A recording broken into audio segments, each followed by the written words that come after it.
هلو يا شباب، عاملين ايه؟ يا رب يكون كله حلو. اللي ما يعرفنيش، انا مع حمدي بزنس انجلش كوتش. هاف اند هاف، نص عليا ونص عليك.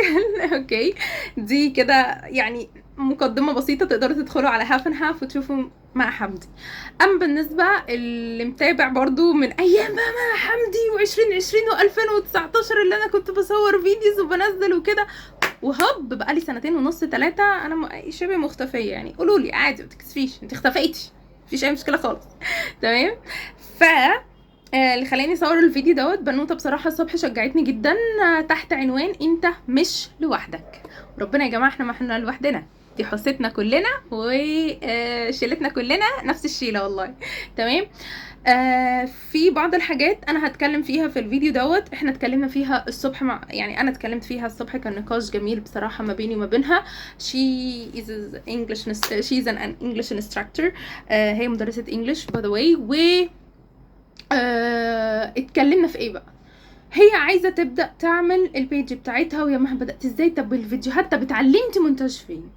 اول حاجه انا قررت ان شاء الله لما انا اجي ارجع انا مش هتعلم مونتاج ومش هعمل اديتنج ومش هعمل اي حاجه خالص. تمام. الفيديوز تطلع كده من القلب للقلب الرسول. تمام.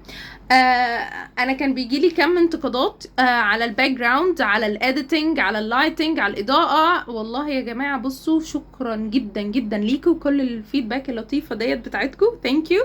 ولكن انا كنت اولكم، انا تاثرت باي ذا واي، وده ممكن يكون سبب اللي انا خلاني اوقف، اوكي، من الاسباب. ولكن نراعي اللي احنا في الاول وفي الاخر، يعني احنا مدرسين.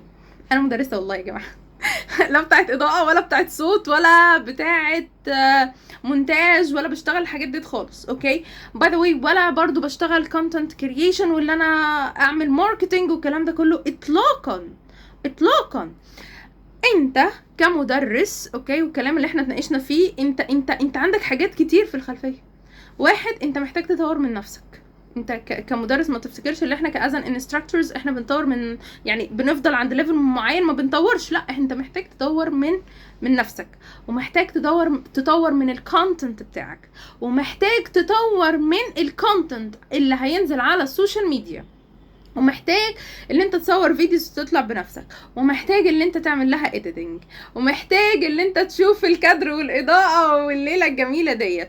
تمام. ده غير بقى كمان اللايف ستايل بتاعك، صحتك عامله ايه، كتافك عامله ايه، عمودك الفقري ورقبتك وظهرك وايدك واعصابك عاملين ايه، وضغطك العالي من الكلاينتس، وضغطك العالي اللي انت تشوف مشاكل الناس واللي انت تشير معاهم الاكسبيرينس. في حاجات كتير في الخلفيه، ده غير الاسره، غير البيت، لا، في حياه.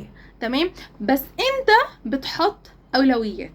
انا بكلم مين؟ انا بكلم اللي هم لسه بيشتغلوا فريلانسر، اوكي، يعني على الله، كلنا على الله والله. بس انت لوحدك، معكش تيم، معكش اي حاجه خالص، اوكي، انت لوحدك. بس في حاجات كتير في الخلفيه، ف you are not alone.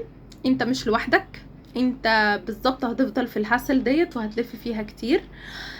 بس انا اولويتي اللي انت تطور من نفسك، تطور من المحتوى اللي انت هتقدمه للعميل اللي انت بتعمله ماركتينج. تمام. وبعد كده تبقى تطور الماركتينج بتاعتك. طبعا الناس بتاعت الماركتينج هتقولي ايه؟ الدخان بقى من غير كفتة ومش عارفة ايه، وفين الكفتة وفين مش بصوا دوشتونا، والله دوشتونا بتوع الماركتينج، حرفيا دوشونا. تمام. فبس كده، ف you are not alone، انت مش لوحدك. وقولوا لي welcome back لو انت كملت عن حد هنا، قول لي welcome back يا مها. بشوفكم على خير ان شاء الله في فيديوز تانية كتير. سلام.